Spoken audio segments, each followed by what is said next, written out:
I just don't understand. I don't understand who thought about. Got Ah, his blue mixed up. ah. But you know what? Faking that yo, but it's today. Otherwise, it's hilarious. Jackson played that. Jackson played that well. Jackson played that well. I gotta give credit where credit's due. They were where they were supposed to be. They played that well, but he still had room in a weird way. I think. Let me see. Let me see if he still had a little room to run. Let me go back. You talking about the quarterback? Yeah. Let me see. Yeah, it looks like the linebacker is coming to get him. Oh Right. yeah. So if you look, Yeah, it looked like the he was linebacker spying drops him. down. He's coming to get him right there. Yeah, he So was spying him. Yeah. Yeah. he's gonna meet him. Yeah, he Yeah, would have got. I think you just got to eat that though. I mean, to me, you just got to eat that. And But like it's not. But I mean, yeah, that's the one you got to you got to look at. But he had a guy over on the sideline. But it's hard the Monday morning quarterback in this for situation to sure. say where his eyes should have been and all that stuff like that. I guess he's trying Hmm. to make a play, but man, that's tough. Yeah, Good that's tough. play, good play, good play by the safety. Yeah, it's definitely a tough one. It's definitely one that I know he wants back, obviously, because at the end of the day, you know, they were in a great position again. You put points on the board there. Well, now you're in a position to where you can possibly, you know what I'm saying, get some more points on the board and possibly win this game, right? You know what I'm saying? So um, obviously it's something they want to get back. But I just think, to me, when you're talking about um, from the quarterback position and Bill especially, right? Obviously I was in the play quarterback, right? But obviously just from an offensive side standpoint of looking at things, the first thing you really come into the line to do, right, is try to recognize what the defense is in, right? Yeah, Yeah. I mean, because to me, is kind of clear that they got two safeties over top, right? You know what I'm saying? So even though your receiver's drifting there, it's like you see that, okay, they gave you a two safety look over top. So you know what I mean? Somebody's there, right? I know obviously it's like you say, Monday morning quarterback, and it's in the moment, you know what I mean, of the game. But I think that's why he tapped himself, right? Because he realizes like, hey, that's not a throw I should make. You know what I'm saying? Like yeah. you Yeah, sometimes he thought about it. He sometimes the was like, best throw is no throw. Sometimes the best throw is throwing the ball into the ground. You know what I'm saying? And I just think here, uh, I just think that's the reality is I that mean, because it's the defense job to try to confuse. And a lot of these covers, they pretty much the same. It's just alignment based upon the actual coverage itself. I mean, I'm not talking about coverage itself. The coverage is based upon the alignment. It could be a cover two. It could be showing something else. It could be Tampa. I'm not saying it in specific, but most people when you see two safety, they believe it's cover two, but there are different ways you can play it. yeah, So it's because the first thing I'm coming out is I'm looking at the shell, see what I have. I'm looking at the safeties, I'm looking at the corners, and I'm looking at that curl right there. He had the curl. I'm looking at the top, he had the curl. It'd have been 10 yards, give him opportunity to make somebody miss.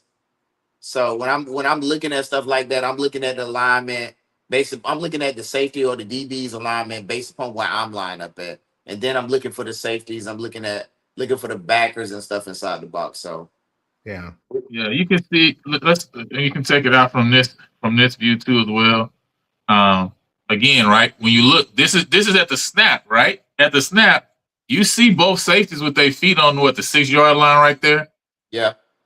You know what I'm saying? So the safeties are there. You know, it shouldn't have surprised you per se, right? You know what I'm saying? Now what were you just looking at, Bell? That you were saying? I'm saying if you look at the top, if you see, so basically, I don't know if this was a running back up into the top right. The running back over there basically Let ran me a back, I flat can or back it up. out. I can And then back it up. you We can see. Yeah, so basically, usually that's like we'll call a hammer. Hammer is usually a 20-yard curl, and then you have a 5 yard out. oh, Some okay, people just call it curl, where you have a flat, where you pulling that linebacker out of the box, or that, yeah, okay, where we are right now, say at the top, you're gonna see a guy that's gonna pretty much run the curl route, if I'm not mistaken. Play it, liner. So All the right. job so you got the number one outside, and then you have the number two in the slot. So the slot guy, based upon from what I've seen, just a little bit of it, the snippets, is his job is to pull that guy out of the box. So once he pulls him out of the box, it allows the Sure, curl. ball. It allows the curl to come behind him in the right behind him. Because now the linebacker has to make linebacker or the DB has to make a decision. Is he gonna stay on the curl or is he gonna stay on the flat? Because if he stays on the curl, then the quarterback's supposed to throw that ball to the flat. If he goes with the flat, which he pretty much turned his back, that ball should be right now coming to the curl. That's why he had his hands up.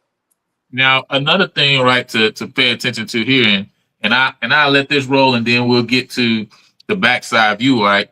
It looks like the nose on this play, right? Yeah, Typically he it's got old Jeremiah lady. Williams, right? The nose beat three guys, right? Right. And you can look at it here, right? You know what I'm saying? He beats the center. You know what I mean? So he also ain't had time. He probably that threw his timing off right there, right? I'm just saying he gotta eat the ball. He gotta eat the throw right now instead of making the throw, right? You trying to play hero ball. You don't need to play hero ball, right? Nah, when you got the lead, you save the lead. You playing against a team that's better than you. Catch up. You playing against a team that's better than you. You in the game, right? You just gotta eat this, and you gotta take the 3 points or take the shot at getting 3 points. That's what I'm saying, right? Because this play turned into the gargantuan of what happened, right? This is like the momentum swinger that you don't come back from. You know what I'm saying? Because Jackson scored before the end of the half after this, right? You know what I'm saying? So so first of all, shouts out to Jeremiah Williams, right, for making a play here, because obviously, like I say, he kills Southern's offensive line on this play just by he's himself, hard to block, right? Yeah. Hey, yeah, Rocky, he's flat-footed, probably because the DB coach is probably telling them not to give up so much ground. Because the further you back up, that gives the offense an opportunity to be able to potentially make that play and score. Yeah. Mm-hmm. So they probably told them to keep their heels. You probably heard the saying, keep your heels at the 10 or keep your heels at a certain portion, not to give unless he makes you to give up ground.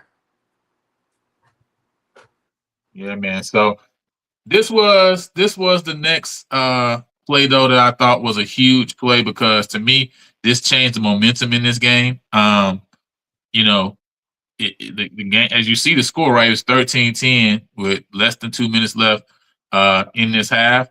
But after this, man, Jackson started to roll, and listen, it ain't look pretty it didn't look pretty for Southern for the rest of the year. Okay, not just that was a chance. That was a chance. Not just the rest of the game, right? But it didn't look pretty for Southern for the rest of the entire year, right? You know what I mean? Oh man, it was over from there, right? You know what I'm saying? So now next one I want to go to, man. Let me see if I can get this one up. Because I think, let me see if I can pull this up. But in the Prairie View versus Alcorn game, man, man, which was from an offensive standpoint, bro. You talking about an ugly game? that was an ugly game, right?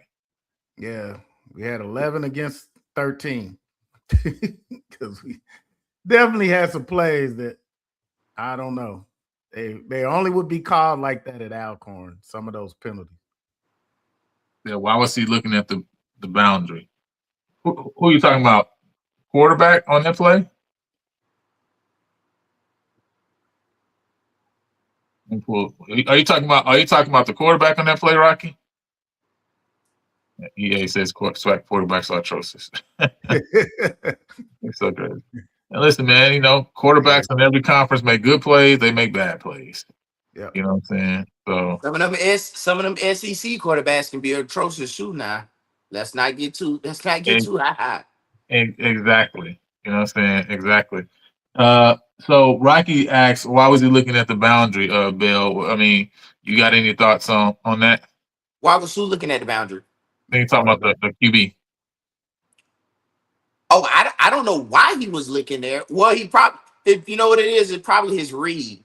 Because you pretty much go to 1 to 2, because it could potentially be a triangle read for him to read where he's going. So, like I showed you before, now you see he probably saw the flat, but once that defensive tackle got in his face, it hurried up his read. Mm-hmm. Yeah, because the flat was open. Yeah. So because it's curled or flat. So think about it. Think about it in a triangle. Think about it in a triangle sense. You know, you got your read with him. Okay, you got your read. Yeah, he got hurried on that. That's one of them plays. I mean, his offensive line didn't do him any justice. I think he was rushed that play. He was rushed that play. That's But without a doubt. yeah, particularly you have reads that you have to go through progression, and sometimes, like I said, it's a reaction game, so you have to react.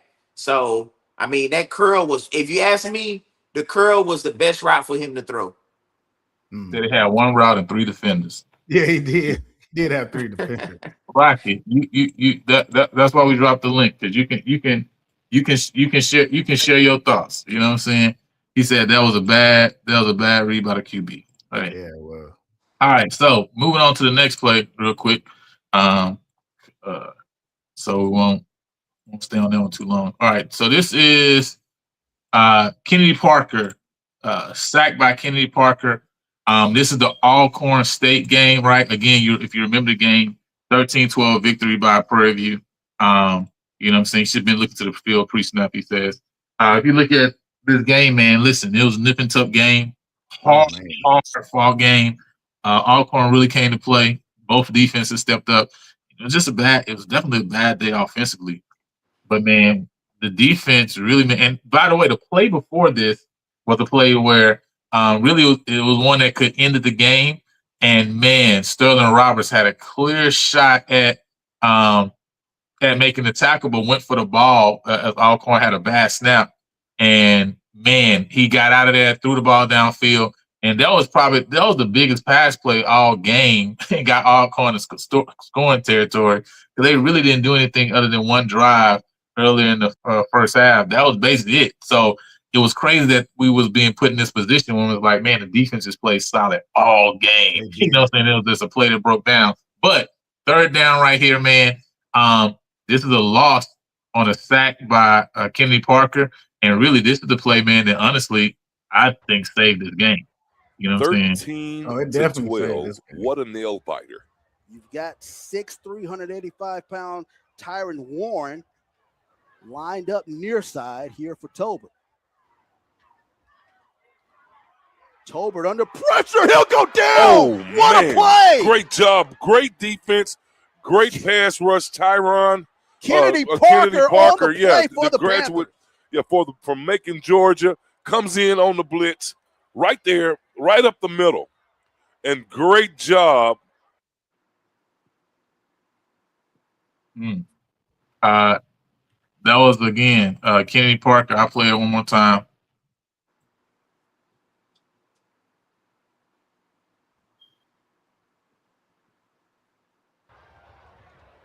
(13-12).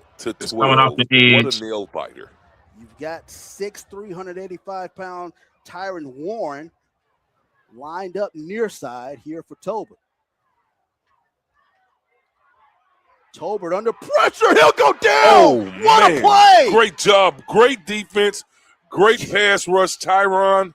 Kennedy Parker on the play for the graduate. Panthers. From Macon, Georgia. Comes in on the blitz. Right there. Right up the middle. And great job. All right. And then I'm going to show you guys the other angle as well. But what's your thoughts, Mickens, on this pass rush, man, to save the game by Kennedy Parker? Well, that's when I felt like we actually saw the 212 that I remember, defense that I remember seeing in the spring game. If you got third in any kind of distance, it was going to be pressure from somewhere, but never the same spot. And the speed of Kennedy Parker, because I did not believe he could get there, but he got around that big offensive tackle, and it was yeah, that was a really, really good play. And that did save the game because it would have Now, he had a good look at the receiver running up the left side. I couldn't see if he was open or not. now, obviously, they really stressed Alcorn's, offensive line on this play. And I see Rocky joining. Oh, there's Well, Rocky. get Oh, back that's in. Rocky. So, Yeah. you gotta turn your background down, Rocky. Oh, Okay. But yeah, you when you look at this, they really stress, Alcorn's offensive line right here, right? You know what I'm saying? Because they came with it. You know what I'm saying? They sent the 3 linebackers as well. I mean, they sent the 2 linebackers and they sent Randall off the edge. You know what I mean? So it was a true 1-on-1 for Kennedy Parker, and he just had to beat him off the edge, and thankfully he got there, right? Because at the end of the day, this was going to be 1-on-1 coverage. Even though, I mean, he got, and if you look at the top right there, if you look right there on the Good look. hash, I mean, hey man, that's game. Yeah, that's game. He was got. You know what I'm saying? You look right there on the hash, that's game, right? You know what I'm saying? So obviously it was a great play call, you know what I'm saying, from defense aside. But it's also just a great 1-on-1 play, you know what I'm saying? But Bill, what's your thoughts, man? Great play call from defense aside. I'm hearing some feedback. I don't know if Bill, if that's you. I don't know who. That's not me. I think it might be Bill. Hey, he has some gunpowder in his grits. Can you hear me? Yeah, I heard you say had some gunpowder in his grits. I'm not sure if you can hear me or not. Yeah, I can hear you, Bill. I can hear you. But I don't know if you can hear me or not, but he has some gunpowder in his grits. You can hear me? Okay. Yeah, man. Yeah, man, he just made a play. Hey, he just made a play. Yeah. Rocky, what's your thoughts? But that's the speed, man. That goes to show you, man, we got some speed on the edge. Yeah. And DBs with a little bit of size, a smaller DB wouldn't have beat that offensive tackle like that.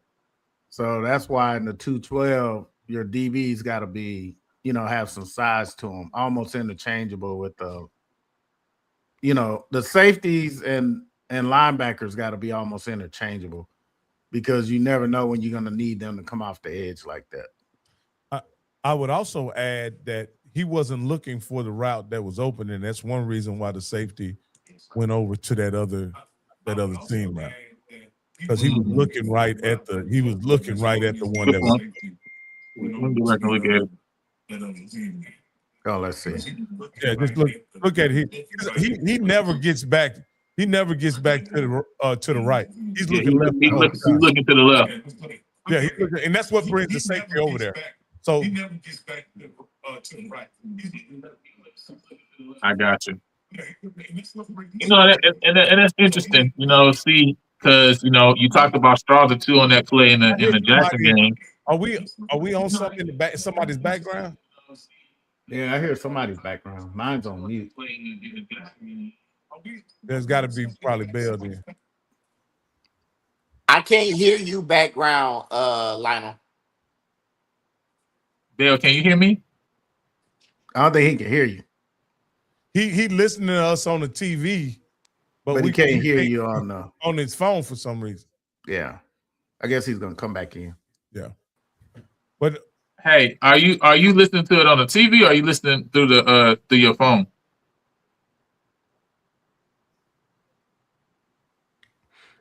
Oh, he might want to double check the speaker he's using on StreamYard. Because I know I had to change we're gonna figure it out. But go ahead. Let me try to figure it out. Hey, Coach, let me ask you this here, Coach. You've been in this conference a while, and you defended many quarterbacks, right? I've only been watching SWAC the last 5 years, and I'm gonna say this: there's been spotty quarterback play in the last 5 years, to say the least. How would you rank the quarterback play the last 5 years based on what you had seen in previous years in the SWAC? Who that's for? Mickens or me? No, I was asking Coach Northern that. Coach is not on right now. No, he didn't make it today. Yeah. Oh, that's Mickens. I'm sorry. Yeah. He saw the ball head. He saw the ball head. He just. Oh yeah, the ball head. That's right. My bad, brother. I gotta get a little bigger. That is hilarious. No. That's so funny. But how would you look at the quarterback play in comparison to what it once was prior to COVID? Like, I've been watching ever since COVID, and the quarterback play has been kind of shoddy. But before historically, how does the most recent 5 years compare to what was quarterback play in the SWAC? Because in my opinion, SWAC was always known for putting up points and high flying offenses, and we hadn't seen a lot of that the last 5 years. Yeah, I think also the defenses have gotten a lot more aggressive, but quarterback play since COVID, it has been depending on the team. Some of the quarterbacks, depending on the team, have not been what I would say considerably bad. I know with Prairie View in the last 5 years, our quarterback play was affected by depth. This is the most competition we've had at QB has been these last 2 years. Before that, we didn't have much depth at quarterback. And I know with other teams, if their starter goes down, like you saw with Alabama A&M last year, when the starter went down, that just tanked the season. So a lot of teams are running with that one quarterback that can actually go, and the other guys are, basically just use if you had to break the glass to use, like a fire extinguisher. But for the most part, depth has been really what has gotten quarterback play in the last 5 years. Yeah, I mean, when I first came into watching the SWAC football consistently, I was really excited because I had seen these highlights of this guy by the name of Felix Harper, right? I seen him in 2019.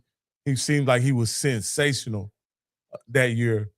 Comes back in 2021, and he doesn't even look like he's the same quarterback based on production. I don't know what happened. You know what I mean? They didn't play in the spring, this, that, and other. Just seemed like, it seemed like every school to some degree have had some struggles at the quarterback position, in my opinion. But it is the hardest position in football. So I guess it is the hardest position in football. That's what's fact. You know what I'm saying? Said, but then again, EA says there's just more reasons for improving quarterback play. HBCUs still recruit athletes instead of pure QBs. Yeah, well, I think there's, the most recognizable quarterback that come out the SWAC last time I checked was Steve McNair, and last time I checked, Steve McNair didn't just use his own. This. I don't think this is new. You know what I'm saying? So, we want somebody. A majority of teams want somebody that can do it both ways in this conference. That's just what it is. And that just didn't start. That just didn't start yesterday. And let's be real. Listen, I was in Grambling all the time when Bruce Eugene was there. Bruce Eugene kill you with your arm. Bruce Eugene also run you over too. But let's say this. In my opinion, the offensive lines ain't that great. You better have somebody who can move in the SWAC. That is another factor. Yeah, that's another factor. That is another factor. And that might have been the difference for Felix, because that year you saw him that he was good. Their offensive line was pretty stout, and their defensive line would get them the ball back. So they were pretty tough in the trenches that year. And I know somebody that didn't need an offensive line was that Devontae Kincaid at Grambling. And once they inserted him, I think Kincaid, the reason Dooley has gotten as many jobs as he had, because he made him look like the best OC ever to come through the SWAC. He was really, really good. And so, those are, some people you want to you think about. You have seen some good quarterback play. KJ Black, I remember you weren't in the SWAC yet, but Prairie was down by 4 points with 25 seconds to go on their own side of the field. We were at the 28-yard line, and KJ won that game by 2 touchdowns with 25 seconds left. It's we've seen some quarterbacks do some things in the SWAC, but I think there's been, I think there's been solid quarterback play. I think I think the SWAC gets a bad rep because we also just don't play well out of conference. That's just the reality. You know what I'm saying? Yeah, that's because the truth is, if there was more dubs in some of these games, I don't think the same conversation would be happening there as as we don't hear it from other places, from other conferences. I mean, we just looked at recently, right, seeing Jalen Morton, playing in the UFL, right? You know what I'm saying? Former Prairie View quarterback. Well, that team ain't win the SWAC championship. You know what I'm saying? That team did well offensively, though. Dooley had that team doing well offensively, but it's not like they won the SWAC title, right? You know what I'm saying? It's not. I don't think Jalen Morton was ever looked at as the best quarterback in the SWAC when he was in the conference, even, right? And yet he's the guy who years later is still playing professional ball, right? You know what I'm saying? So I think there has been some quality quarterbacks throughout the SWAC. I also think another big thing that we don't have a conversation about a lot of time is coaching and quarterback, you know what I'm saying? Especially quarterback coaches in the SWAC, right? That part. And the reality is, I think there's a lot of guys who have been talented in the SWAC. Man, I just look at KJ Cooper just leave Texas Southern, go to USF.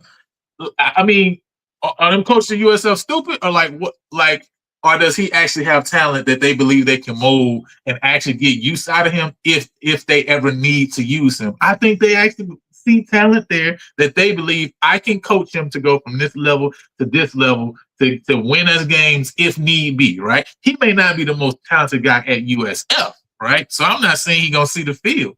I'm not saying he's the first or second or third guy, right? But he's talented enough for them to give him a roster spot. That's right. And that's a guy in the SWAC. And that's what I'm talking about. That's why I realized that, man, coaching accounts for a lot more than I think we give it credence for, because a guy in the SWAC we don't look at as the greatest quarterback last year in the SWAC conference. We don't probably think of him as the top 3 or 4 or 5 guy, right? But he just went to USF, right? You know what I'm saying? He got signed for USF. Why? Because he got some measurables, because they look at his arm. And the reality is, too, right? KJ Cooper, Texas Southern had the most. They was tied with Prairie View for the most drops last year. Let's be clear. They dropped about 30 times. USF probably saying, listen, we got receivers that can catch the ball. So we don't have that problem. So my point is, though, right, I think there's also other factors. I think there are talented guys that come to the SWAC. I think we sometimes don't have everything we need in order to bring all of the talent out of the guys that we have. But let's keep it moving, right? Because it is about a quarterback play, but we're going to talk about these top plays, right? You know, so I got a couple more plays we're going to roll through. This one here is big game, huge game, Vegas game, right? I got 2 plays in this game. This is the 4th down. This is the 3rd down play right here. You know what I'm saying? The 3rd and 12 play. This is the 3rd and 12 play, right? You know what I'm saying? And then is this the 3rd down play? Yeah, this is the 3rd down play, right? So, to get the first down. I mean, to get the ball in field goal range right here.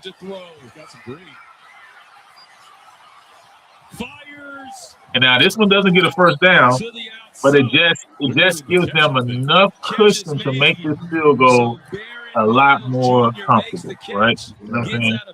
I thought this was a huge play right here. Just picking up those 6 yards. Great catch. Wow. Great catch. Good throw. Escape the pocket right. Create some extra time.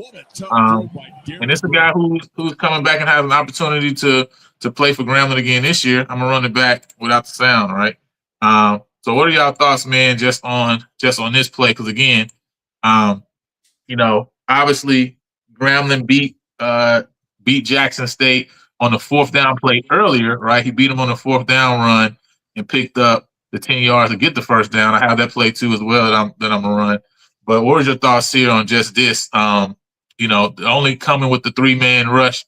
Again, this was talked about a lot after the game of, should have Jackson have come, with another blitz again like they did earlier, right, in this same drive. But what was your thoughts here? I think they thought they could flood the defensive backfield to where he wouldn't have an opening to make the throw. And I thought it looked like they Man, had that's good brought an extra situational guy. football, man. Yeah. That's knowing where you are on the field, where you need to be, Mhm. and find the sideline. That's one of the main things that you were taught as a receiver. In this situation, is get to the sideline, try to get the first down. If you don't get the first down, get out of At bounds. least get the I think yard. for Yeah. them to be able to make this play this big because it sets you up for an opportunity to be able to have that extra play that you're looking to get. That's why you see TC right now in shambles in this situation because he know how big that catch was He on the knew that was sideline. big. Yes, he did. That's a great catch, great control from the receiver as far as the body concerned. That's a big play. Most people they're looking for the touchdowns in the first time, but that's a big play because he could have dropped that pass. He could have Right. dropped that pass, or he could have stepped out of bounds and not be aware. So I think, man, that's a heads up play, man. It was. It was a Because when tight I'm coaching window. my guys, I'm telling them, say, hey, find the sideline. Because if you get the ball, now we got time to work with to maybe get that extra play or actually that kick. If he drops that pass, now we're looking at a situation where it goes from third and 8 versus it being 3rd and 1. So I think that's a heads up play for the receiver to catch that ball and get out of bounds. So in my opinion, I think I agree with you that it was very good situational football, but I think they gave the quarterback an easy read. They gave him a two-way go, meaning that he could pass or run in that situation. And I think the best thing I don't think I think the yardage matters some, but I thought the most important thing about that play is that it stopped the clock and they didn't have to do the Chinese fire drill and get the kicker out there. They were able to get the Yeah, kicker because they out was there. out of timeouts. They were out of timeouts. Yeah, They were able there to was get no the kicker. timeout. They were able to get the kicker out there under comfortable conditions. It was going to be a tough kick anyway. But those I agree with you too, Lionel. Those 6 yards mattered, and I'll even say this from a momentum standpoint. To kick after a positive play, I think is important for the kicker and the team as well to have their spirits up, especially after what had happened to them up to this point. They had lost their quarterback coming down the stretch. It was a 4th and 10. The kid scrambles and gets 10 yards. I like I said, I think it was a tremendous play, and it was great situational football. And the coaches ran a play that flooding the zone play. Now the guy was open way before he threw it, but but I think ultimately him throwing on the run like that, it made it easy for him to throw to more of a stationary target. I think it gave him it lowered the degree of difficulty hitting a moving target versus hitting the guy standing on the sideline. Yeah. And the defensive end, like they said, like EA said, he didn't square off. The defensive end kind of slanted in, so he was able to run right by him because the tackle, all he had to do was chip him to the inside. And with a quarterback like that, that's the last thing you needed to do is give him He that also open he also could have ran the ball. Problem with running the ball, they wouldn't have been able to stop the clock. Mhm. Yeah. So And because at the end of the day, they was out of timeouts, and you had to think about that. Like you say, you didn't want to have to rush them, on the field. Now this is the 4th down, the same drive, right? This is the 4th and 9. And I remember the conversation during that time about the 3rd down was because of what Jackson did here. So I don't know if you guys remember this play, but obviously there was a big scramble. They had run 3 plays and only got 1 yard. He just missed them right there, and he just beat the linebacker to the sideline. But big play by by Dansburg at this point in time. But what's y'all thoughts here on what y'all see? both of them went outside. There was that was a mistake. Somebody should have came back inside on that. Yeah, You don't because it have looked like it was a stunt, and he missed that stunt. He let them both get kicked out. Yep. Because Made one him guy mad. ran out the play, the other guy got blocked out the play. Yeah. See, right there, he should have came underneath the one in the pink. The one, right. It was probably supposed to be maybe a stunt there, right? But And that, it shows you the game of inches right on where communication is big. And we talked about it the other week. We talked about T-Jack and what he shared about these schools up north and how, they just don't make mistakes, right? You know what I'm saying? They just are always in the right place at the right time. They're not necessarily more talented, but, you didn't necessarily need to be the more talented player on that specific play if you're just in the right spot, right? You know what I'm saying? You give your team a better chance of winning this game and being able to make this play. Because, again, if he goes, like you say, inside instead of outside, where's Darrensburg going at this point, right? You know what I mean? Just maybe taking a shot downfield, giving the receiver a chance. But I always say this from a defensive standpoint. The defensive teams that can execute on third down and in critical situations are usually really good defenses. What you do on first and second down a lot of times is icing on the cake. But on third down and in those critical situations, fourth and short, things like that, those are the hallmarks and the staples of a great defense. And even though Jackson State probably has one of the better defenses in the conference, in this situation, you can't make that mistake. No. You just can't make that mistake in this situation. No, that's big, man. That's big. That was a good point. That's really a good point. And I'll say this. I'll even say this. If you go back to the SWAC championship game, I would dare to say there were more plays that looked like that Cam was able to make in the SWAC championship game. So obviously there were some things that they weren't just getting right about their run fits when it comes to that empty backfield, because Cam exploited them in a similar way, just running quarterback draw and just some really basic concepts in my opinion. Yeah, he was able to make. Yeah. But he ran for like almost 100 yards, maybe over 100. Yeah, a little bit over 100 yards. Yeah. And then EA here says outside linebacker totally missed the call on this play as well, because it looks like he was. I think up front though, man, up front. That when we think about that championship game up front, even though he had some run lanes, but those were running lanes for a reason. There was some boys getting thrown up out the club for them to be able to run that way. And also you had some fits they didn't make. I mean, that's on both sides of the ball. But that game, it was just physically just move some guys up out the club. No.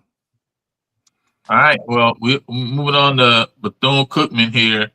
Rather who falls huge after play a 4-yard again. gain, so they got to move quickly. Florida A&M right here. Looking to break the streak. This is the play that could make the difference in the game. Oh man, I don't even understand how you get this wide open.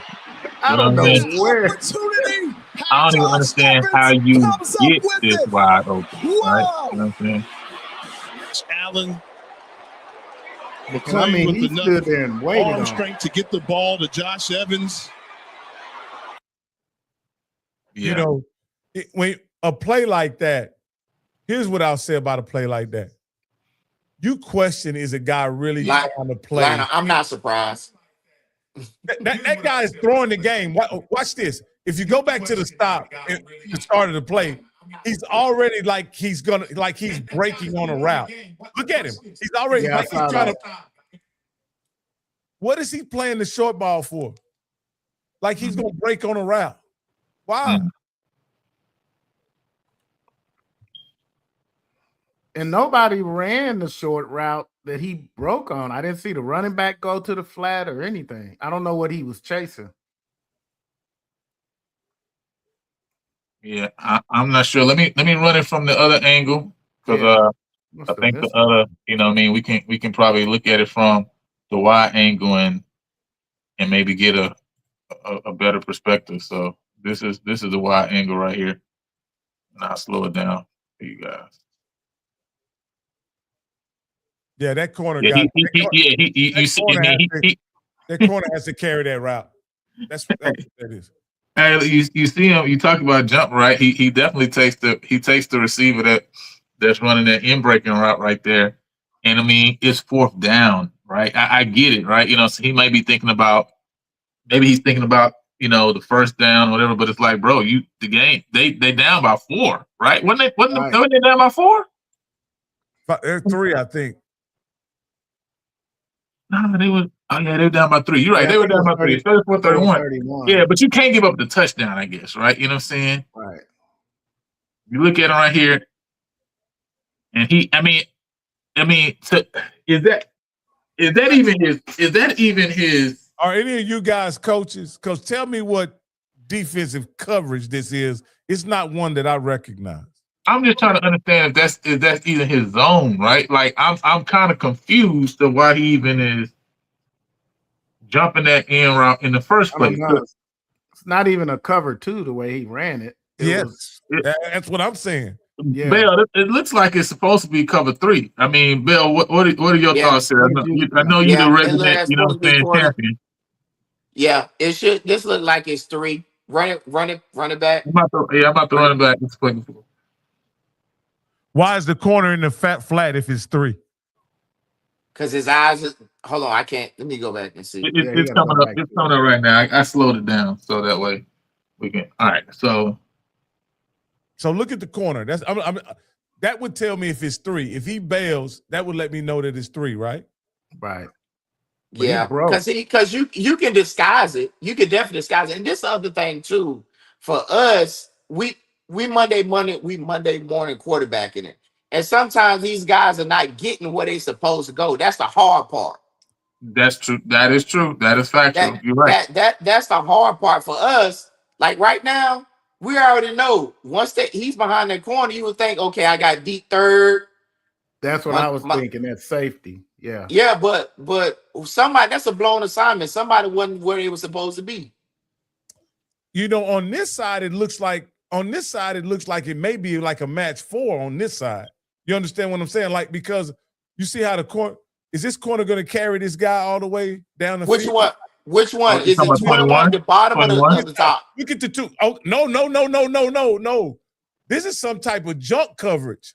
Because this corner is shallow and the other corner is shallow. What is that? Yeah. But see, that safety should have took the deep third probably. And the other safety. That's what I'm thinking. What about, is there a guy above the guy in the yes, there's a guy above 21. Yeah. Yeah, it was 3 back.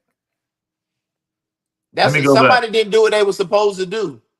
There's a guy above 20. So this the play at jump, right? So you see the safety on the seams, right? Yeah. Mm-hmm. The 2 safety on the seams. So the one on the left side, he's gonna jump out. He's gonna be out the picture. You see what I'm saying? So he back there. Yeah, he's gone now. So he's passing them out. That's why I say, to me, it looks like he was supposed to take that other. Hey, this is cover 2, guys. This is cover 2. This safety stayed on the hash. Why did he stay on the hash? Yeah, that coming down. His assignment. Like I say, it's little too, because 2, you told to jam and funnel. You jam and funnel, but the difference is he never put hands on the 21 down here at the bottom. But why didn't the safety get depth? And the quarterback is pointing, and he still doesn't get depth. He sure did point. Look, I just noticed that. Hey, he ain't being a ball player. Wow, he sure is pointing. I didn't even catch that. Hey, but believe it or not, for most of us, and we sitting here looking, some of the times you can't see that stuff when you own the field. Yeah, when you at field level. Yeah, you can't you can't see it. Like you can't see that. That's gonna be funny. I'm sorry. I'm a defensive lineman when I play football, so I don't know anything about the secondary stuff. But a lot of times, that's why we need Coach Northern. Yeah, a lot of times now, Coach, I know a lot of times in these situations, right? Don't you like this guy's not getting any depth, but I guess he's spying the quarterback. I don't know what he's doing. The guy. That's what it looks like, man. The guy, the safeties bothers me because he's not getting depth. But this guy right here on the corner who's not guarding anybody, like I thought the rules were. Are you talking about 45 at the top on the 30? I'm talking about the guy you pointing at right here. Right there. I thought the rules were, and you guys correct me if I'm wrong, if there's nobody that comes under you, you keep getting deep if the guy goes vertical. If there's nobody, if you see nobody threatening your zone, you keep getting vertical. Is that the rule? Yeah, you don't let nobody get behind you. Yeah. Not especially in this No. What I'm situation. saying is he may have the flat, right? But there's nobody in the Nobody flat. went that way. So you don't give him the whole shot. Is what I'm saying is you keep giving him depth because if you're expecting a safety over the top, you want to make that whole shot as small as possible. As a quarterback, you don't want to give him that whole, the space in between the corner and the safety coming over the top. He's saying no, not a linebacker. Huh? EA's response is no, not a linebacker. To me, this is interesting. This is why this is the coach question for sure, right? He's lined up as a corner though. The guy He wasn't a linebacker. He was a corner. Yeah. And I think this is based on the fact that because you're right, he starts here right here on the 35, right? Now that's probably a linebacker right there that you're pointing at. This is the same guy. This is the guy you're talking about though that dropped back. The guy I'm talking about is the other guy. Him. He doesn't get depth. He doesn't get. Oh yeah, no. I agree with that, right? But then you're saying if you're talking about here, if no guys in the, he dropped to the flat, right? If nobody is in the flat, no, you get depth. Not him. He's hooked the curl. I get you. All right, so you're talking about him right here. Yes. Yeah, I mean, I think that's what I was saying too. That's why I thought that it was 3, because you got the safety on this side that's out of the picture. You got this safety that's in the center field, right? To me, he's supposed to be here. He's supposed to cover anything that gets deep here. That's why he passes him off. Now it seems like this is the only question, right? Because it seems like he's a spy on this play, right? He's obviously on the quarterback. So I'm not sure why he's dropping down to take him versus him recognizing nobody is in the flat, and so now this is not his zone.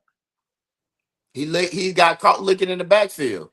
It seems like that in-breaking route got that you see that triangle of players, that in-breaking route broke down the triangle. Like there's some miscommunication there because everybody's feet is not moving. Like they just stopped. Mm-hmm. They didn't. That's not assignment football. Because the thing about it, the safety should still be getting deep. He should still be getting deep, and that corner should still be getting deep. In this situation, it boils down to situational football again. If you know you got 20-some odd seconds, and you know they throwing the ball down the field, gotta go deep. Yeah, you just got to know where you are. And even when the quarterback is pointing, and I don't know that he can even see the quarterback, but somebody has to know that this guy is behind this corner or behind this linebacker, and he's getting deep. You don't even look like he's even recognizing. Rocky, he can't even see him. His eyes is in the backfield. Instead of him just staying where he was supposed to be. Ain't nothing in the backfield can hurt you right now. Look. We know that. He went there anyway, though. Hey, we know that. He looking. I mean, his eyes would be better if his eyes in the backfield would be fine if he was getting deep while his eyes in the backfield. In my opinion, that's the issue. He's no better because he's looking right at the quarterback and he's not backing up. Well, look, the very thing in the backfield hurt him was that quarterback throwing it over top of his head. I tell you that much. Right after he pointed. And this is why he said that cornerback got burnt 11 times all year, and Cozy kept running. This play was the best thing that happened for FAMU football. It's hilarious. Hey, listen, this is why not only did they lose this game, it's also why they lost the next game, which is the next play I want to get into, right? So let's move forward. Obviously, we see that was a breakdown in the coverage there. I don't know who's blocking for Bethune-Cookman, but it looks like Tony Baselli, Willie Rove, and not Willie Rove. You know what I mean? Look, they're not even touching it. No, they're not even close. They're not even close. Oh man! All right, let me let's look at this next game, man. Obviously, after this play, that's what that looks like. After this week, Cozy didn't have any better luck in the week that followed, right? RJ Johnson didn't have a great game in the last one of the season. This was against Mississippi Valley. He got one. Got a safety It sitting was really back. 3 plays here, but this is the one that was really huge because this one out set up the go-ahead touchdown. And they're sitting in the house and they're trying to bubble screen and it's intercepted. You saw they wanted to go, and they could hear him. Valley You know, State. What a we play. can set up the bubble screen, but man, I don't know. He plays the Delta back for the Delta Devils. I'm watching the safety go over. Some of the best plays are you throwing the ball away. Are you throwing the ball in the drawing dirt? him near, drawing him near, telling him to come over. Watch how he starts cheating over to the right side. Giving the man, not giving the ball away on the what is this? To the right, 6-yard line, 9-yard line. And right there, great job. So, what are y'all thoughts on this play? I'll slow it down again. You know what I'm saying? But let me know your thoughts right here. What was he thinking? You know what I'm saying? Obviously, you understand it's third down here, right? So they were trying to maybe get something going to where they can try to pick up this first down. But he's not even close. He's not anywhere close to the running back. You know what I'm saying? Where he throws his ball. I mean, everybody just turns and looks at him. This play was facilitated by the center. I don't see how the center lets him run in there right over the A-gap. He looks right at him. I understand they're running some type of screenplay, but he's got to get a bump on him. Mm-hmm. Look at the center. He sure did. He didn't bump before he left. Yeah. Go back and look at it again. And he had an opportunity because the guy slowed up. Look at the defender. The defender slows up. He telegraphed. He can't get him a bump. Yeah, you get you a bump. Yeah. But he's not concerned about any contact at that point. And the quarterback makes it. Now the quarterback let it sail a little bit. I mean, I think at that point, when you're in that situation backed up like that, you can't throw it. And your best option is to try to avoid it. And if you get tackled in the end zone, you give up 2 points. But I don't think you try to throw that ball right there under those circumstances. Well, that's why I say, some of the best plays is throwing the ball in the dirt. You know what I'm saying? Because even if you don't make it, I mean, an incomplete pass there is still better than, obviously the end result. And again, I know Brandon always say Monday morning quarterbacking. I mean, we spring quarterbacking at this point, right? You know what I'm saying? If he makes a good throw, it's probably going to the house, though, to be honest with you. But and that's why I also say, like, he also makes a horrible throw. I don't think he has any. I don't think he can make a good throw. If you look at how quick the nose tackle was in there. Back again. I mean, the linebacker. Look at it again. He catches the ball. He's reaching for the ball as the guy crosses the line of scrimmage. Right. He probably which means he doesn't get a chance to look because he has to catch the ball. Bam. No, so right now he doesn't get a chance to look. Mm-hmm. He just turns over there and throws it. That's what he does. He doesn't look at who's over there.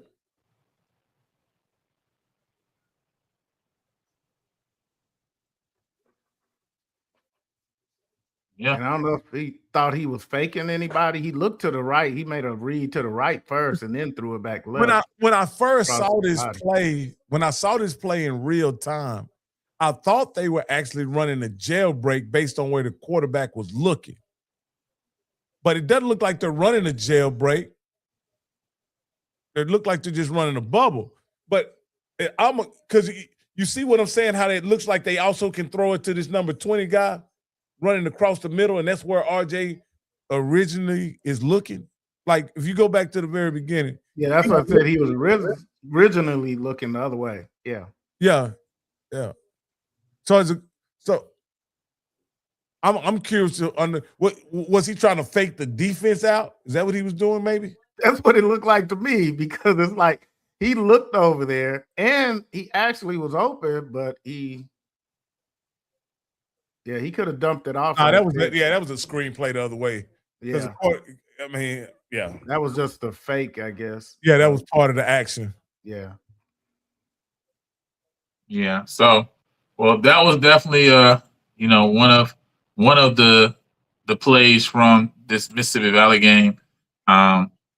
one of the other ones, right? He also threw one, obviously that ended the game too as well. I'll pull it up, but I wanted to look at the Valley touchdown, right? This is the Valley go ahead touchdown here. Pull this up too as well. I mean, they got the ball on what, the 3-yard line? I know. Y'all trying to explain. Y'all trying to explain God's bless the Rattler Nation. Now this is a third down play as well, right? 3rd and goal, as you see. So they do have that as an advantage. Valley hadn't moved the ball at all. But man, this corner route right here. Looking, throwing. Good pass from Nunez. Touchdown. Touchdown. Too late to Delta bump him, Devils. Brandon Bell loves that. Norris. He is having That's a Bell kind of catch. Wow. Man, I don't understand how they just let the guys just What run a the play routes by with no, Makai Norris. with no restriction. No, Like Norris Bell on the said, how you inside gonna again, touch and they're just going to do a crossing pattern, and he's just they don't gonna try to outrun get it. their hand. Like, close the Makai distance, Norris put has your done a hands on lot the for the guy. team this year, but what you know Well, what? there's not a lot of guys in the SWAC that, to me, that I see touchdown. from a cornerback position that, puts their hands on anybody. You know what I mean? Right. At least throw the timing off. It's That's compacted 7-on-7 right there, guys. I mean, there's if you let a guy I might can catch a route if you don't touch me. That's why I talked about earlier. Guys not rerouting guys like they should. Mm-hmm. He was 3 yards from the end zone when they started the play. Yeah. And then backed up on top of it. You didn't come forward and jam him.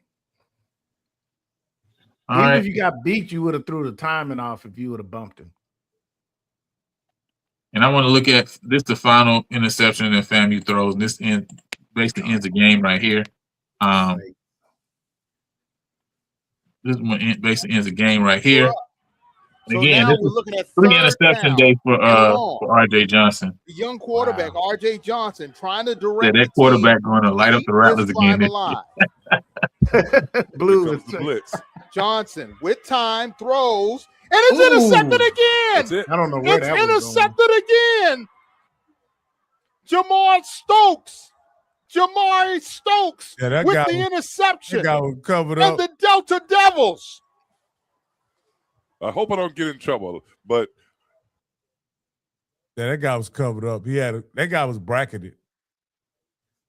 I mean, he I'm had not sure what he saw. I'll play it back one more time. After all the rivalry games were up.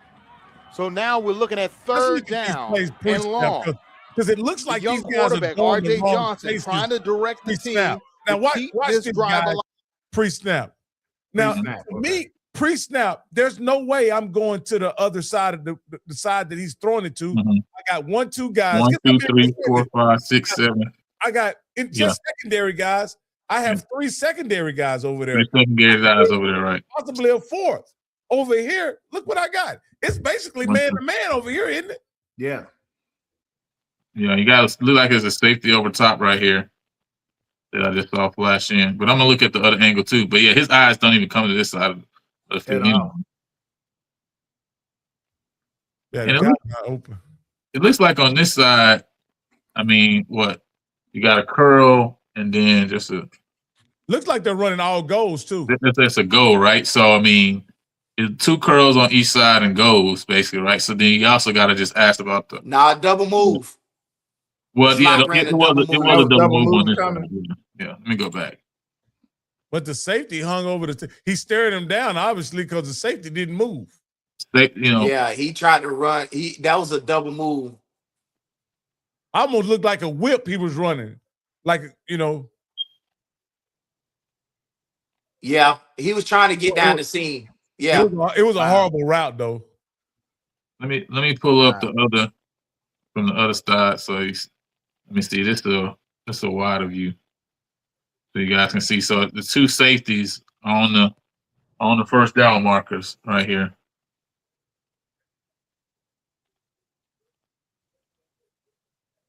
Yeah, but I mean, like you say, it's definitely way more congested on that side.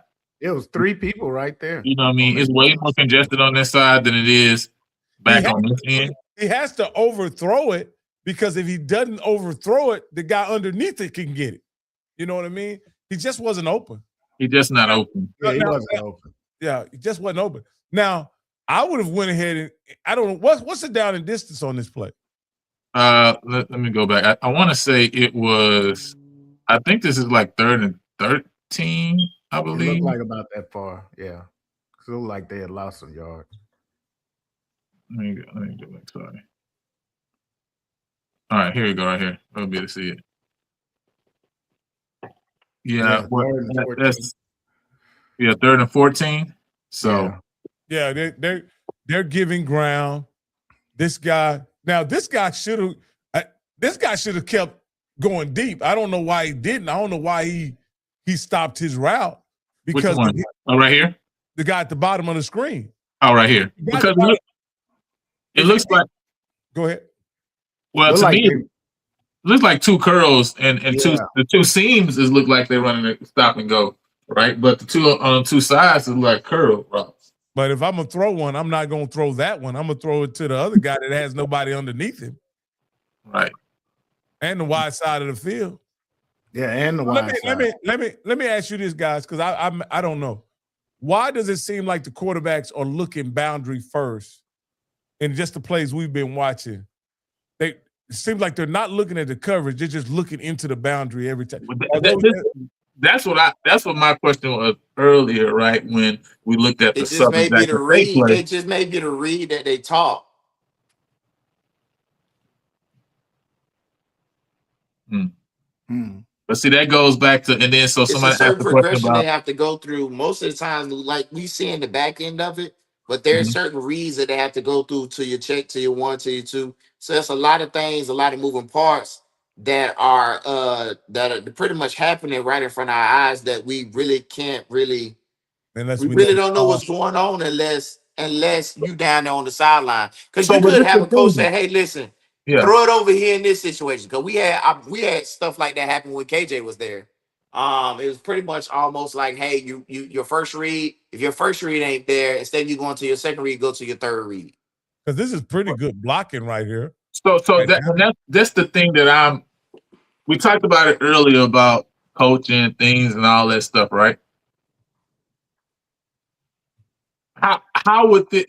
I guess I would want to know, right?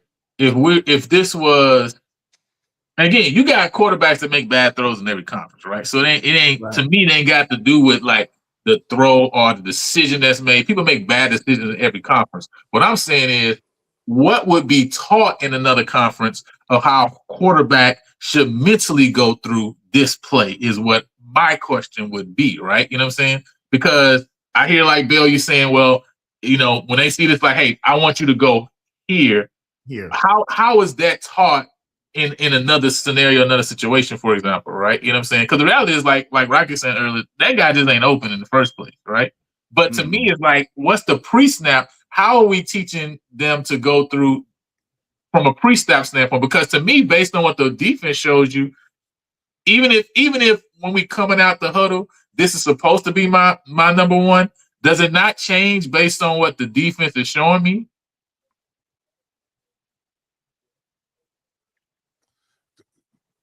The way I understand a lot of things, right, is that guys are able to identify coverage and convert routes based on coverage. Right. Like for instance, in my opinion, the guy on the inside, once they see they're in the cover 2, right, this guy on the inside, and they have the linebacker bailing down the seam, this guy should convert this route to a corner. If he converts it to a corner, it's a drop in the bucket, wide open throw.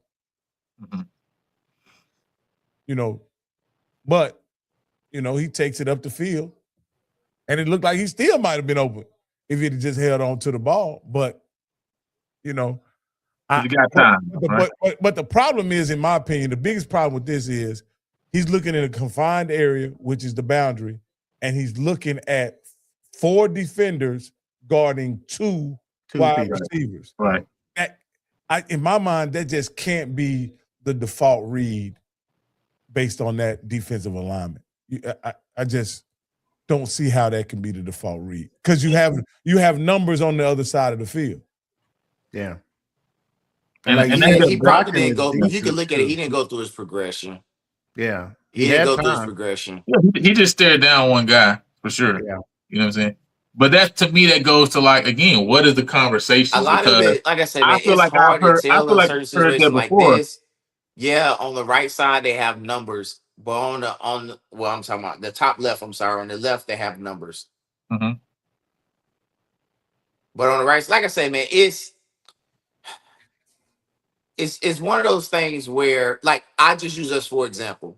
When we came to the line, because we watched so much film, we already knew what situation we were in 9 times out of 10 at looking what alignment were. We already knew what checks. We knew if the guy lined up on the outside of me, based upon this particular route, I knew that I was going inside.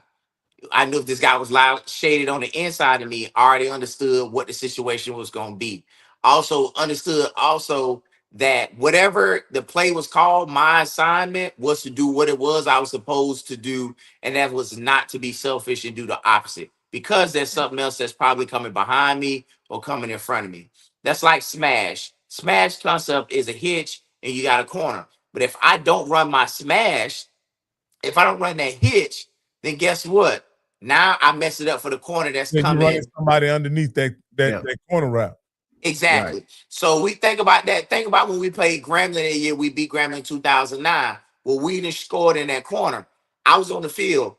My job was to make sure that corner stayed out of the way, because it was a tight window that KJ had to throw it. So, of course, I beat my man. But if I run a go route, now I run into Whedon. You'd have been back there, yeah, where Whedon was. So there are checks for pretty much everything you got going on, but it's also based upon your coach. But and also you said it earlier What it too. boils It down also to could is be based based upon upon the your fact coach. that sometimes you do tell them what to do and they just don't do it. That also the caveat too. Sometimes, and let's be honest, sometimes the route combinations run right into the coverage. Like, that's a real thing. Sometimes they have the right coverage for the right route combination. You know what I mean? Actual factual. Yeah, you know. So in this case, the only thing that I see that they may have done a little clever in this is they made the slot guy look open, but they're buzzing the linebacker up under him. You know what I mean? To take away any short throw. And that's the guy that's kind of like running over the top of him. You know what I mean? They're buzzing him under the top of him. But in my opinion, you just keep running that guy down the field, and he gonna run out of real estate if the quarterback has a big enough arm, because you're gonna have an angle on the line. A linebacker should not be able to keep up with a slot that far down the field. Or we could just chalk it up. There was a bad play call. Yeah, bad play call. Yeah, for that coverage, yeah, bad play call. Absolutely. But they were in a desperate situation too, so the quarterback may have felt he needed to. Yeah, he said, y'all got me playing the gospel song. Won't he do it in the background?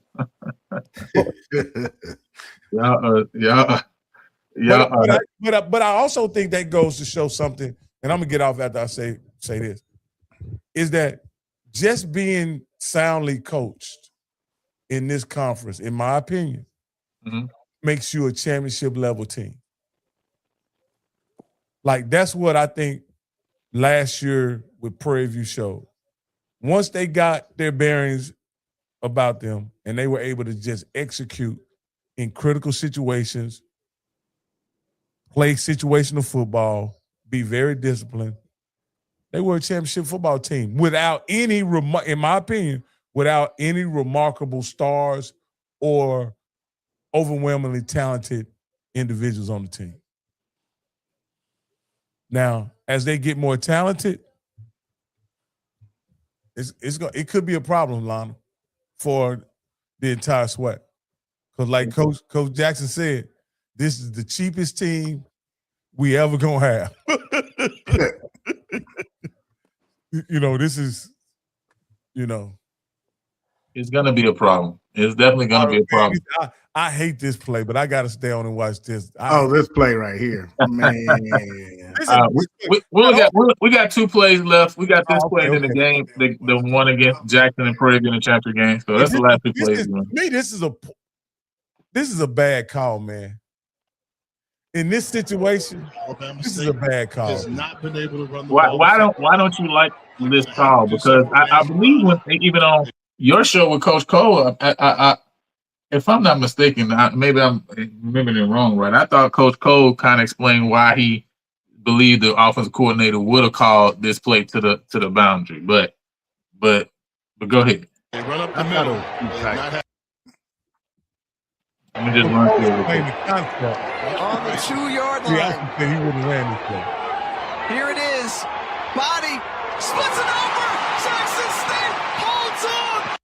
And that's ball game, man. Listen, that determined who got to the championship game right there. I'm gonna run it again. It sure did.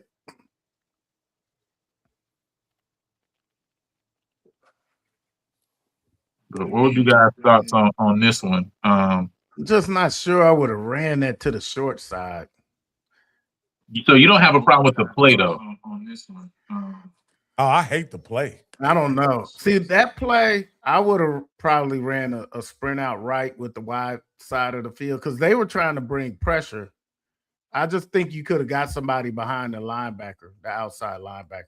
Scotty called this real time, and Scotty said, hey, number 5 is going to be wide open because he's seen him running previously in the season. He's going to come wide open, and he was. If you watch number 5, yeah, he's going to be wide butt ass naked open. Well, so you know I was gonna mention that, right? To me, his reaction makes me feel like was this like did they give him an option, right? You know what I'm saying, of what they could do? Because it almost looked to me like he was kind of almost shocked. Those were real routes that they were running over there. Yes, right. Yeah. You know what I'm saying? You know what I mean? Said the running back looked confused already, right? You know what I'm saying? So I'm gonna show it from the backside, right? But from the wide angle, but it looked like he was confused. Like, you know what I mean? Almost like, why did you make the decision to do that versus, you know, to come here, for example, right? You know what I mean? So what Coach Cole said, if I recall correctly, Coach Cole said Andrew took the wrong angle if they were running an option. He should have ran straight at the linebacker here, right? Yeah. If they were running some type of quarterback power, the running back should have kicked out the guy. You understand? And you understand? Like if they were really, to me, yeah, he's sideways. They're not running an option. Yeah. He got to make him make a decision. He needs to make the edge guy make a decision. Oh, the running back got to block him. Well, no. You're saying if they run a QB power. Yes. I'm saying if they will run, if it's an option, if it's a true option play, he's going to run at the linebacker and make him make a decision. I played a little running back in middle school. Anybody that's getting the ball is not releasing the way the running back release. Go back. Mm. But I still say that short side of the field, the boundary became an extra defender. So first off, you got to give ground if you're getting the ball as the running back.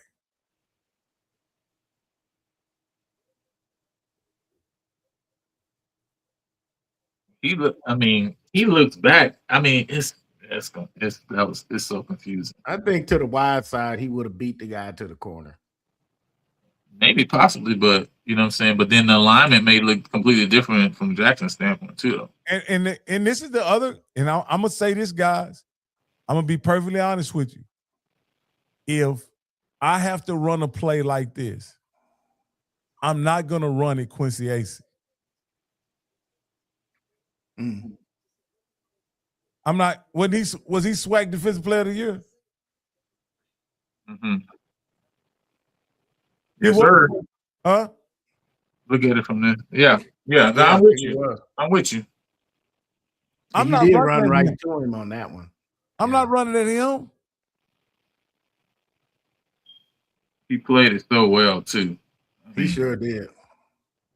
He didn't have nobody blocking him. How could he not? But the running back looks. I mean, the running back looks back like he's supposed to get the ball. Like, see how he turns his head? He did turn back, yeah. I can't. It's just poor I mean, it's really just poor execution, though, and too as well. So. Wow. All right. I think it also may have been a bad. It could have been a bad check by Andrew, but I wouldn't have ran that play. I don't like that call. If that's the option Andrew was given right there, I don't like it. that's also that's also what I feel too, is that, you know, it also looks like I say, the routes were real routes. So it also could be that he could have said, we're gonna go with these one-on-ones we got, you know, to the wide side and see what we can do, right? So this is the last play, and then we're gonna get out of here. Just the one to win the championship game, basically put the game over here. And it was one missed tackle right there. But obviously, big run. It looked like he ran some type of slant. The quarterback was patient to let the slant unfold. And he just walked down the yardage. Yeah, and to me, it looked like it was specifically supposed to be. It was supposed to be, you know, QB draw, right? I mean, and really all game, really, when you remember the game when you play it back, Cam had been patient, you know, all the time, and you know, allowed plays to develop, you know, at the right time throughout this whole game, right? You know what I mean? And so, to me, this is just another example of that, right? You know what I'm saying? He takes his drive. You can see him. Why did this one guy take an inside? You're talking about the D end. Defensive end? Not the D end. The guy that's in what would be the C gap. He comes over, instead of staying in the C gap, he goes inside to the B gap. Watch it. Or did he get pushed to the B gap? Well, I think he ran in there. No, he tried to make a move. Look at him. He runs in there. Okay, he was trying to make a okay. That's you know, that's the flip side of what they did against Grambling. Instead of both of them running outside, this They guy both ran inside. himself by running inside. Sure did. I see it now. Yeah. Yeah. You know, Zach, speaking about the Alabama State play, he said players find the faggot into the short side of the field. You turn into a triple option the other way. Body can keep it, pitch the run back up the route. And I'm gonna say, listen, one thing you notice with Alabama State, one of the plays that just got on my nerves, right? Was they always had that like triple option play for Andrew, right? You know what I'm saying? Yeah. Where he can hand the ball off, he can pull it and run with it, and even off the run, he could either just throw it off the run, right? Keeping it, he could also throw right behind the linebacker that drops down. I wish you would have ran the play where Andrew got hurt, because I would have liked to have seen, you know, was there some other option Andrew could have taken it rather than trying. You talking about the play he got hurt in the PV game? Yeah. I can pull it up. Give me a second. I'll pull it up. But also we'll see that he didn't score a touchdown in that play too. By the way. Yeah, I was gonna say they didn't. I want to make that clear too right now. But let me pull that up though. Give me a second to pull that one up. They're supposed to review all scoring plays, and they didn't review that. They went straight to the extra point. Well, he got hurt. That's why. So, but he definitely didn't. It bounced into the end zone. Should have been a fumble recovery. The ball bounced in the end zone? Yeah. And it was recovered, I think, by the linebacker. It was excitement and pandemonium at that point. It was insane. It was insane. All right, I think I found that. Yeah, I found it. All right, it looked like it was a broken play. To be honest, let me pull it up real quick, and then we're gonna get going after this. Say what's going on? How you doing, sir? Welcome to the stream. Hey, Sid. What's up, everybody? How's everybody doing? Doing good. Everybody? Y'all can see that, right? Yeah. All right, cool. So yeah, this is the play he got hurt on. It looked like it was a broken play. Oh, stop right there. Is that some type of what do they call it? Unbalanced line? That ain't an unbalanced line, is it? Yeah, it is, isn't it? Yeah, it is. Go ahead. I think they got the tight end. No, that's the unbalanced line. Oh no, yeah. Okay. No, that's the tight end right there. Let me go back. No, that's an unbalanced line. When that guy came in motion, that's an unbalanced line. Oh, okay. Yeah. I see it. Yeah, right there.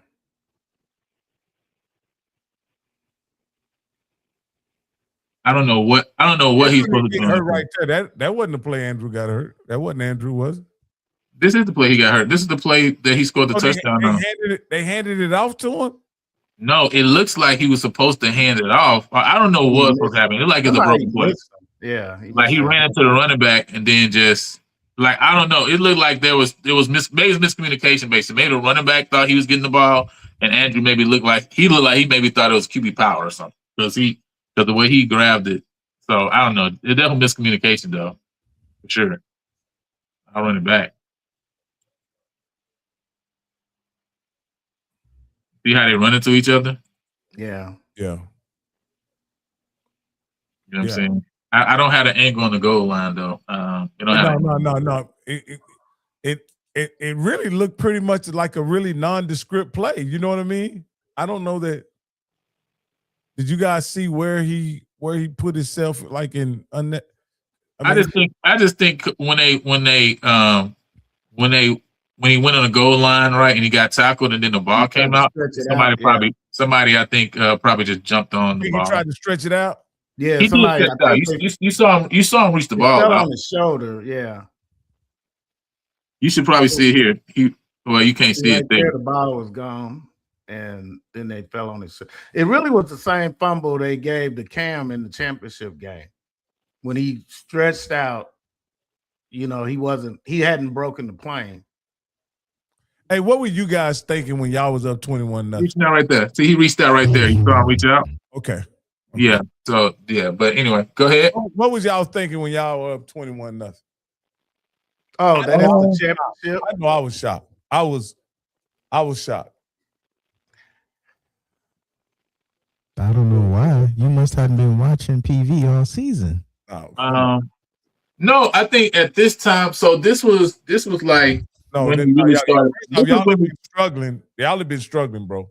So this was when we really started to get rolling, right? So at this point in the season, right? So I think for me, it wasn't necessarily. I don't think it was a shock. It was like, okay, finally we putting it together, right? Because I felt like we had saw sparks that we could. What we did at the end of the year, I feel like we saw sparks from the offense throughout early in the year, but they never put it together, right? They had yet to like finally make it mesh and come all the way together. And this was the first game we start to see like, okay, the ability is there, and then you start to see it the rest of the weeks, right? Alabama A&M after that, UAPB Valley, et cetera, right? You know what I'm saying? But this was the game that really was to me the spark to kind of really start to see like, oh yeah, we have the ability to actually go down, move the ball, and score. And we moved the ball the whole game, right? It was the 4 turnovers. You got to remember, two of the interceptions were like we were in the red zone.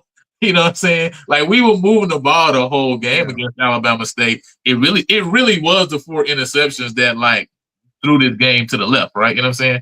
So that's how I felt. I felt like, okay, finally we're putting it together because it's like I seen it here, I seen a piece there. But it's like, bro, we just need it all to just gel at one time, and we're gonna be straight. And it finally started gelling.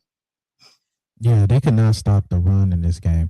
I would probably say the Southern game. And the reason why I said that, Rocky, was that if you watched this at the end of the season, the momentum was just building and building and building. Every game, our confidence in the stretch, the amount of distance between what we were winning, the amount of yards that we were putting up, those last 3-4 games of the season, from Southern homecoming all the way up to the SWAC championship, it was one after another. So I wasn't surprised going into the Celebration Bowl, especially seeing the amount of time that they had off.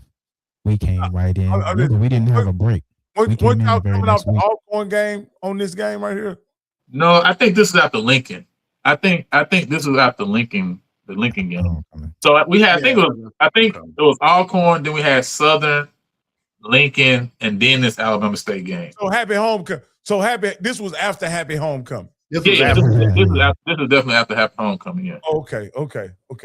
Yeah. So you guys had some confidence coming into this game. So, but I mean, we thought. I mean, I thought Southern was a bad team. So the win, what y'all did to Southern on that day, that wasn't surprising at all. I mean, I didn't think that was out the realm of possibility. But when I looked at this and saw that y'all were up 21-0 on Alabama State, I was like, oh my goodness. Now the way that Alabama State came back in this game was kind of as shocking too. You know what I mean? Because it was tied up pretty quick, and then it was a dogfight the rest of the game. But it was a great. I mean, the biggest shock was that they ran the ball really well. I think that was just the biggest shock to me was because I think they went over 200. This game they ran for like low 200, like maybe 210 or something like that. So that was the biggest thing, right? Was because they were able to run the ball, they were able to. That's really what allowed them to get back in the game. That's what allowed them to get the lead and still kind of hold on to that lead as we were kind of clawing to get back in the game. But like I said, I knew we had the ability to be better offensively. It was us dropping the passes, right? Again, we led the SWAC in drops. Us and Texas Southern both had 30 drops last year. It's crazy. You think about Cam himself had 24 drops. You think about if we catch half of those passes, Cam goes to over 3,000 yards. You know what I'm saying? Passing. You know what I'm saying? So, that's just drops, right? You know what I'm saying? Like, so it changes the narrative too, right? Because even in Grambling State game, when Tevin Carter's quarterback, Rodney Ojo just dropped a flat out wide open touchdown. It would have been a 55-yarder. So the narrative early on too was on us because we just didn't make a play that was there. It's not like the play wasn't there. Go ahead.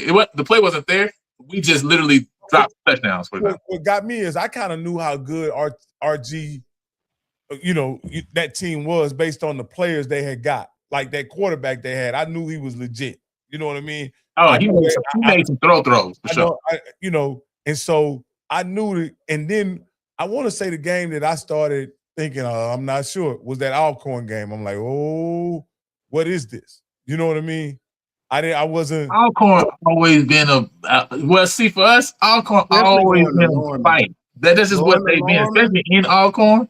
Yeah, they just always been pesky. They always been fight. Look at them at Jackson State. You don't remember when Travis Huntington was there? That game was a close. They didn't blow out Alcorn. So Alcorn has always just been just a team that's just tough. They are grinded out type of team, right? So to me, it wasn't as shocking, right? You know what I'm saying? It was just, again, we didn't make plays that was there. That was the main thing. All our games, the game that was close, the Texas Southern game, we outgained them by almost 200 yards, right? You know what I'm saying? It was on us with penalties, right? You look at the UTRGV game, right? You know what I'm saying? We fumbled the ball on that last drive. We could. So when I look back, it wasn't like, man, none of these games was like we didn't get in our own way. That's why when we finally got out of our own way, we saw what happened. So to me, that's definitely. I thought y'all got in y'all way in the UTGRV. Yeah, for real. Yeah, we did. I thought that was one of them games where y'all were ultimately the better team. Y'all just didn't pull it out based on your miscues, and it almost seemed like y'all were just battling against yourself the whole game. And I think if statistically y'all kind of leveled the game out and maybe even won the game statistically when you look at it. But no, man, I just watching Prairie View last season was really you watched a team build something brick by brick each and every week.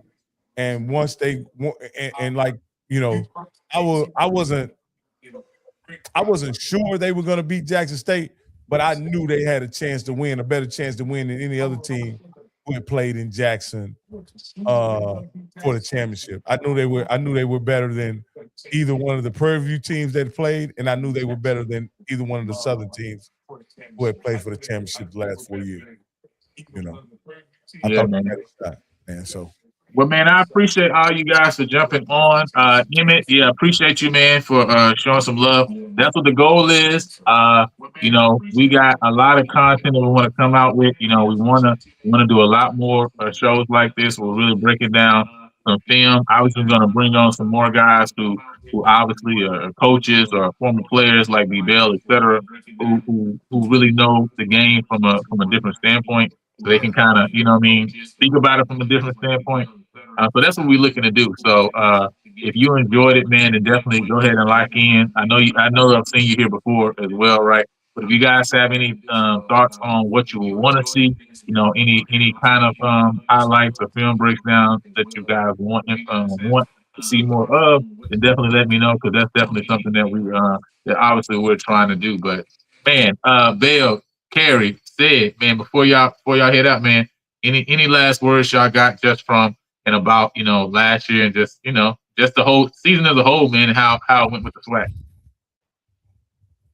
I'll let one secret out. One of the running backs that tore us up in that against the Bees resides at Prairie Where View. he at though? Prairie View. I would say, man, I'm proud of where we are.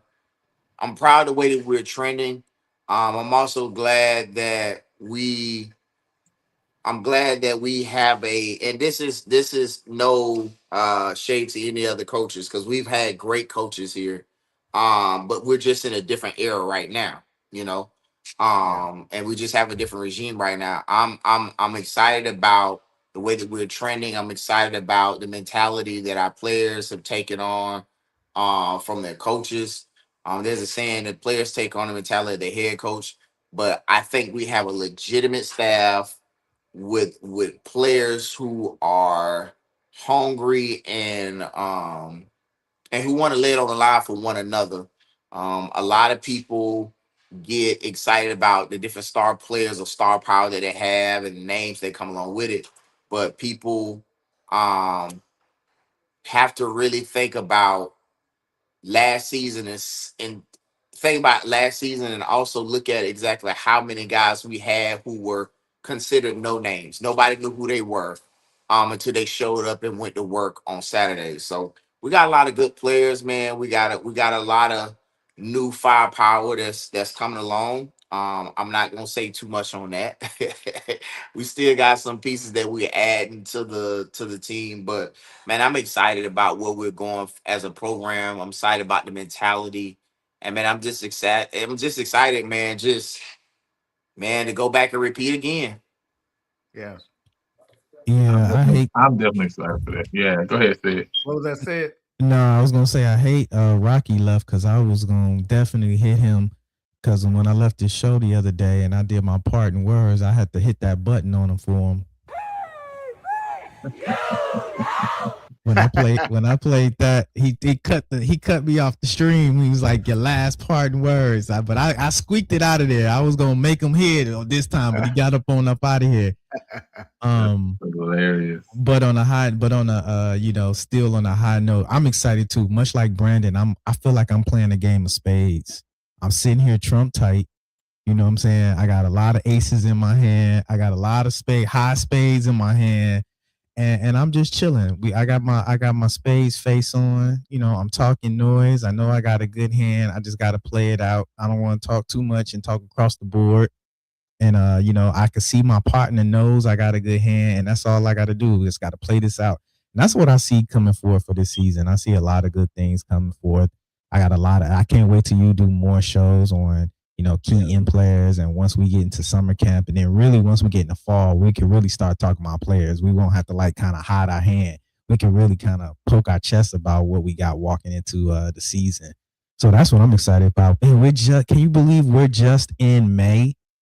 And we're disengaged with football. Normally, this has all been downtime. We never been talking about football in May. We've been waiting till July for SWAC Media Day, and everybody's dusting off their microphones and now trying to get re-engaged into SWAC football.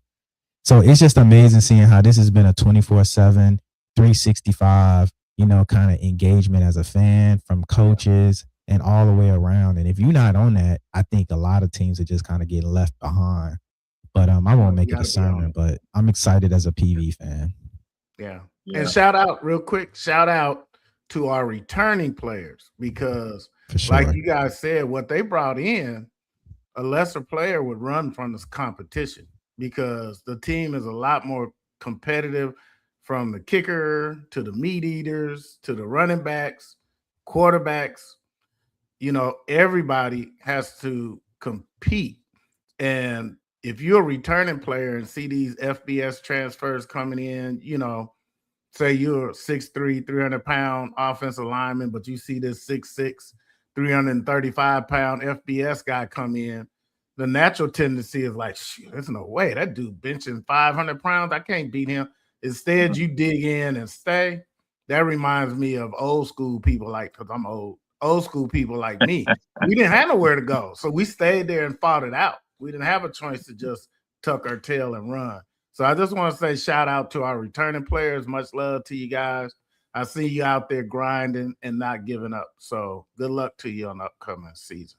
No, for sure. And yeah, I'm going through now, man, putting together the list. And so we're all gonna have a show soon where we kind of just talk about, you know, the current guy, the current roster, you know what I'm saying? And kind of go through and just check out the guys on the current roster. So we will talk about that. Obviously, there's always going to be a guy too that pops up. We already know, you know what I mean, how Coach Jackson and them do. You know what I mean? We show up for fall and it's like, man, who is that? Who 15 is again? Like, you know, it's like, oh, don't know who the team is. We're adding somebody that nobody knew about, right? You know what I'm saying? So we know we're gonna have maybe one or two of those as well. But I love the fact that we had a lot of the guys in there doing spring ball this year, man, because as Coach Jackson said, you got to think, man, and obviously there's no shade to nobody, right? But there's multiple programs in this conference that they're losing the ability to have spring ball. So you're talking about last year and how it took us time to get the offense rolling, right? Well, we didn't have the guys in the spring. Nope. You know, had some of the guys in the summer and got all the guys in the fall. So it took us some time to get going. Well, now, not only do we have a boatload of the guys, almost all the guys are going to be there in the fall, there in the spring, but also guess what? We got a lot of returning guys. Yep. You're talking about an offensive line. Look, if you look at those first couple games last year, the offensive line was still being put together. We're still trying to figure out what was the formula offensive line wise, right? And now when you end the season again, we're gonna have a show on this talking about SWAC offensive lines too. But man, we look at like the top 10 offensive linemen that's returning from this year, bro. Like 3-4 of the guys are on our team who are the top run blockers in the SWAC last year. So now think about this. You're talking about, you know, a guy like Tevin Carter who can use his legs. Obviously, you got to be fearful for what he can do. But, bro, you got an offensive line that can move you out the way, and you got running backs that can see the hole and make it move. Whew. Come on, man. Like, I think earlier on this year, no matter who the quarterback is, who wins that job, we're going to score a lot more points early on this year than we did last year. And I think that's the thing that people need to be worried about. People need to be afraid of, because we have the most. This is the crazy thing, right? People talk about the 70 transfer like that, but the reality is, though, we still got the highest number of returners in this conference who done played snaps, right? Yeah. You know what I'm saying? Even though we got a lot of guys coming in that's new. So they're to let you know, bro, what is it going to be this year then with all the returners? Because we don't talk about the returners, just talk about how all these guys coming in the portal. But, bro, you don't really understand what's going on. So we're gonna talk about that though. We're gonna have a show where we really break down the rosters, right? And not just preview roster, right? We're gonna have other shows where we break down other teams' rosters too. You know what I'm saying? Because when we deep dive, and y'all know how we did last year, we really deep dive. We're gonna look at every single program in the SWAC, every program that we gotta face this year, East Texas A&M, Tarleton State, Stephen F. Austin, right? I ain't spending no time with Baylor. Right, if that miracle happened, I'm just gonna enjoy it like everybody else. All right, you know what I'm saying? But we're gonna spend some time on all these programs and see what they got going on, what they didn't. So even if you from another program, you're gonna be able to learn about your own program. You know what I'm saying? Because we're gonna really deep dive into all the programs and talk about what they done transferred in, what they transferred out, right? Who their top returners are, so we can know what we facing as the year comes in.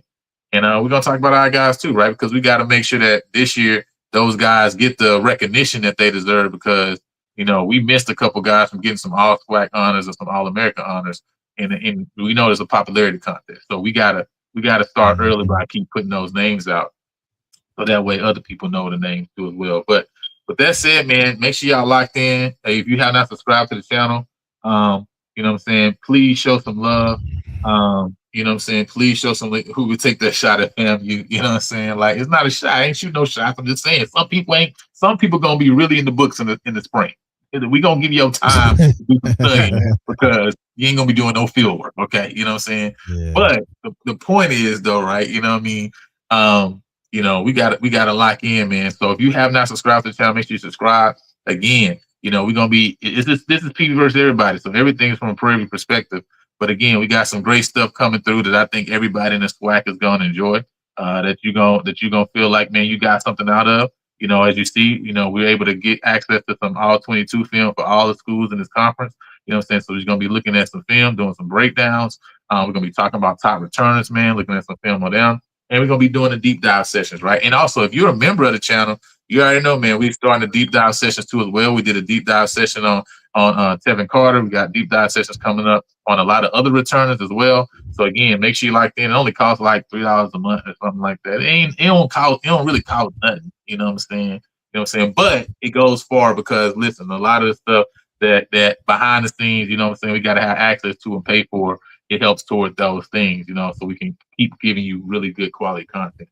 So if you want to be a member, go ahead and lock in with the membership because we got some more stuff coming for y'all on that end of things as well. So with that said, man, we appreciate each and every one of you, you know what I'm saying? And we're going to get about your hair, man.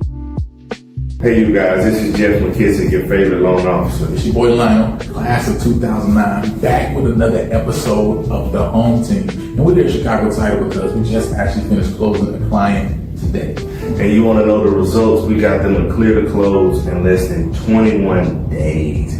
And we know working with HBCU graduates, there are all different types of professions out there. And there's many of us all over the Houston area, and we just want to make sure that we all have a place that we all can call home. And we got plenty of programs to cover all the different professions. So make sure you hit up your boy, Mansions by Lionel. And don't delay. Talk with Jeff today so you can get him home tomorrow. Holla at y'all. Take it easy.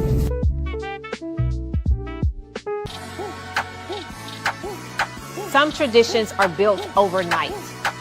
They're built in the quiet morning before the lights turn on.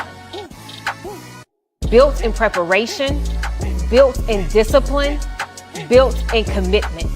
At TON Family and Cosmetic Dentistry, we believe care should be built the same way. One patient at a time, one family at a time, one smile at a time. Because excellence isn't accidental, it's intentional. And that's why we're proud to stand behind one of the greatest traditions in college football. A rivalry defined by pride, fueled by legacy, and carried by generations. The 2026 Labor Day Classic, where preparation meets opportunity, where tradition meets the future. TLN Family and Cosmetic Dentistry, the official sponsor of the 2026 Labor Day Classic, built to last.